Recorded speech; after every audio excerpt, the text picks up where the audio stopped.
I always thought Christmas was supposed to feel warm, but that night, standing in my parents' living room, I felt every light in the house dim at once. My sister raised her glass, looked straight at me, and said clear enough for the entire family to hear, "Mom is leaving everything to me." The cheers that followed hit me harder than the words ever could. My parents didn't look my way. No one did. I didn't argue. I didn't break. I just turned to my dad and asked one quiet question, one that made his hand tremble and the entire house freeze. And that moment wasn't even the real beginning. If you had asked anyone what my family was like when I was growing up, they would have told you we were close. That was the word people used when they saw us at church events, school plays, or neighborhood gatherings. My mother beaming my sister, Avery, soaking up every compliment, my dad keeping the peace with quiet nods, and me, somewhere on the side holding the coat pile or carrying the leftovers. From the outside, we looked perfectly balanced. But families can look balanced even when the weight inside them is crushing one person more than everyone else. Avery was the sun in our household. Everything revolved around her, her school projects, her soccer tournaments, her important friendships, her bright future. My mother narrated like a script she'd memorized. She didn't do chores. She had potential. I did most of the cooking and cleaning because I was responsible. And the way my mother said responsible always sounded suspiciously like less. I learned to live in the background long before I understood what that meant. On holidays, the contrast sharpened. Avery's gifts were wrapped in thick ribbon with little cards written in my mother's neat cursive. Mine were practical things, the kind you couldn't complain about without sounding ungrateful. Socks planners, a scarf she bought 2 minutes before checkout. Every Christmas picture had Avery in the middle, framed like a centerpiece. I was somewhere beside her, half lit by the tree, half fading into the wall. My dad noticed things, the small imbalances, the bigger ones. He'd slip me the nicer slice of pie after everyone left the table or ask me how work was going when the rest of the family forgot I had a job at all. He wasn't loud, but he was present. And sometimes presence feels like the only raft in a storm. The older we got, the more obvious everything became. Avery moved through life like someone expecting applause. She'd walk into a room and assume it was waiting for her. My mother encouraged it with every nod, every smile that stretched too wide, every story she told about Avery's accomplishments, some exaggerated, some almost true, all of them polished. Meanwhile, I worked quietly, lived quietly, and showed up for everyone, especially my father. When he was hospitalized a few years ago, I stayed overnight in a stiff chair, listening to the rhythmic hum of the machines. Avery came once, left early, and posted a picture on social media about family time. I didn't resent her. I just adapted around her, like everyone else. But this Christmas felt different from the moment I stepped through the door. Maybe it was the way my mother looked at Avery, almost relieved. Maybe it was the forced cheer in her voice, or the way she glanced at me like checking whether I'd stay out of the way. Or maybe it was the quiet tension in my dad's eyes. Something waited. Something waiting. Christmas Eve always made me wonder whether love in our family was real or rehearsed. By the time the guests started arriving, the house felt too small for the number of voices bouncing off the walls. Coats piled onto the sofa, boots lined the hallway, and the smell of roasted dinner mixed with pine and cold air every time the door opened. I moved through the noise like someone threading between tides, steady, quiet, unnoticed. Avery, of course, didn't move at all. She floated. She stood near the fireplace in a deep green dress, gimme light catching in her hair, like she'd been staged for a catalog photo. Every new relative who walked in made a beeline toward her. "You look stunning, sweetheart. Your mother must be so proud. You've always had that star quality." I was close enough to hear every word, but far enough that no one thought to include me. I kept bringing out trays from the kitchen, crackers, cheese, refilled drinks, while Avery talked about her job, her plans, her busy life. My mother hovered beside her, nodding, adding little comments like punctuation marks. "That's why Avery will be managing things when we're older," she said, once loud enough for the whole living room to hear. "She just has the natural leadership." It was meant to sound casual. It wasn't. A few relatives glanced at me, quick, polite looks. People give the sibling who wasn't chosen. I felt the familiar pinch in my chest, but swallowed it down. I'd lived with those comments my whole life. They didn't crush me anymore. They just pressed a bruise that never fully healed. I slipped back into the kitchen, letting the laughter fade behind me. My dad was standing at the counter, pretending to adjust the temperature on the oven, even though it wasn't on. The moment he saw me, his shoulders softened. "You holding up?" he asked quietly. "I'm fine," I lied. He studied me for a moment, the kind of look that felt like he was choosing words he wasn't ready to say. Then he gave a small nod like he'd made some internal decision. "Stay close tonight," he murmured. "Just stay close." Before I could ask what he meant, someone called for him from the other room, breaking the moment. When I carried out the next tray, Avery was standing in the middle of the living room, telling a story about a major opportunity she was sure she'd get. My mother jumped in to add how Avery always lands on her feet, and how some people are just born meant to carry the family forward. The implication wasn't subtle. It never was. Dinner began conversation layered over conversation. My cousin complimented Avery's dress. My aunt asked about her future plans. My mother announced at one point that Avery had the right temperament to handle family responsibilities. People nodded as if they already understood what that meant. The table felt lopsided, like all the attention was leaning to one side, tipping the rest of us downward. My dad met my eyes across the table and gave the smallest shake of his head, like he knew the balance was about to break. And it did, just moments later. Because even though I didn't know what was coming, even though I didn't know Avery was seconds away from detonating the night, my dad did. And that knowledge sat in the room like a quiet storm, waiting for the first crack. Dinner plates were still warm when the evening slipped into that strange lull, the moment between courses. When the room exhales, people lean back and conversations stretch into softer threads. But under it all, something in the house felt tight, pulled, like the walls were listening. My mother stood up to refill drinks, and as she passed behind Avery, she rested a hand on her shoulder with deliberate pride. "This is the year things really come together," she said. "Avery's ready to take on more. She'll be handling the important family matters moving forward." No one asked what that meant. They didn't need to. Everyone had heard versions of it before. Avery smiled like she'd been handed a crown. "Well, someone has to keep things running," she said, trying to sound humble but failing miserably. "Mom and I talk about it all the time. She trusts me. And why wouldn't she?" my mother added. "You've always been reliable." The fork in my hand paused midair. Reliable. It was the word she used for Avery today. The word she used for me only when she wanted something done without argument. An aunt across the table glanced at me, gave a sympathetic smile that didn't land. I wasn't sure whether she felt bad or just felt awkward. I excused myself and stepped into the hallway, needing a breath. The house was warm, but I felt cold, like the insulation between me and the rest of them had finally thinned to nothing. As I leaned against the wall, a memory surfaced uninvited.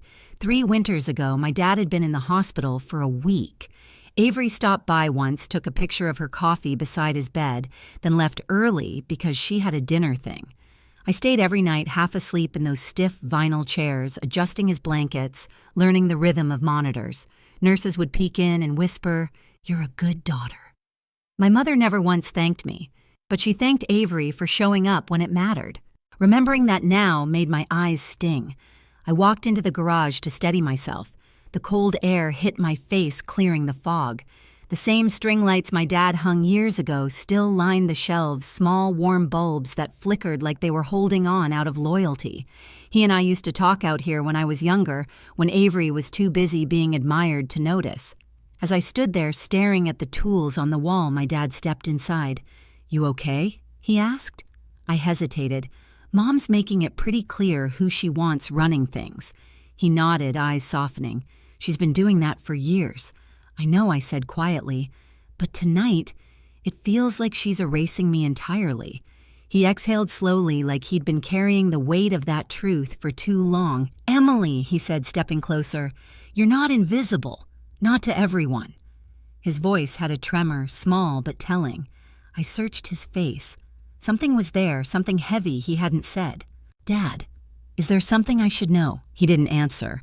Not directly, he just placed a hand on my shoulder, firm and grounding. "Just be steady tonight," he whispered. "Some truths need the right moment to be spoken." Before I could ask anything else, someone called from the living room. And just like that, the moment broke. But my father's words didn't leave me. They settled in my chest like an ember, quiet waiting. And I didn't know it yet, but that ember was seconds away from catching fire. When we walked back into the living room, something in the air had shifted. The chatter was louder, looser, fueled by wine and the illusion of holiday peace. The fire crackled softly, throwing gold light across the room. Avery stood near the center, exactly where she always ended up, like gravity bent toward her. My mother hovered beside her, refilling her glass before she even asked. Someone clinked a spoon against a wine glass. "Speech," a cousin called out. "It's Christmas, Avery. Say something." Of course they wanted her to speak. Avery never missed a stage. She lifted her glass, smiling like a woman who knew she already had the room. "Well," she began, "this year has been special. And tonight is even more special." She paused just long enough for anticipation to thicken. "Because Mom and I have been talking." And she glanced at my mother with rehearsed affection. "Mom is leaving everything to me." The words fell like ornaments crashing to the floor. For a moment I thought I misheard. But then the room erupted applause, laughter. Cheers, people raising their glasses like a royal coronation had just taken place. The room cheered. My mother beamed with blatant pride, nodding as if she expected this reaction, as if it confirmed something she had believed her whole life. Avery shone under their attention. "We've discussed it for months." She continued, milking the admiration. "Mom wants to make sure things stay organized, and she knows I'm the one who can handle it." My stomach tightened, not just from the words, but from how easily they came, how confidently she claimed what had never even been offered to me. No one looked in my direction. No one asked if this hurt. No one asked if it was fair. My dad stood across the room, posture stiff, jaw set, eyes unmoving. If the room was celebrating, he was the only still point in it, the only one who wasn't swept up in Avery's performance. My mother raised her glass again. "Let's toast," she said. "To Avery, the future of this family." Glasses touched. People cheered louder. My heart beat in painful pulses. I didn't stand. I didn't lift my glass. My father noticed. Avery's voice floated above the noise. "Oh, come on, Emily," she said, laughing lightly. "Be a good sport. You know this stuff isn't your thing." There it was. The familiar dismissal dressed up as humor, the little jab that landed exactly where she aimed it. I looked at her, really looked at her, and something inside me went still, not broken, not shaking, just still.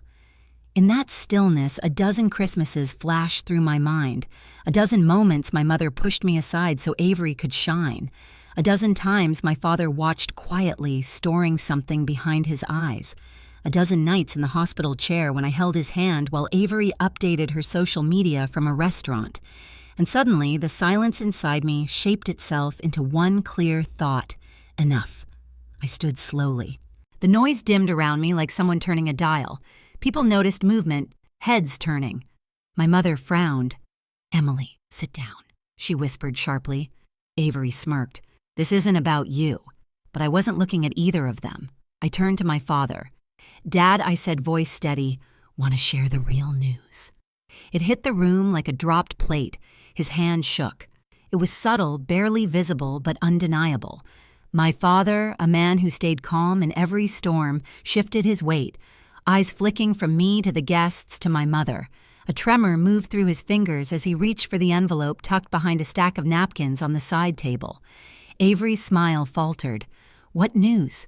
She snapped, the sweetness gone, her voice cracking at the edge. "Dad, what news?"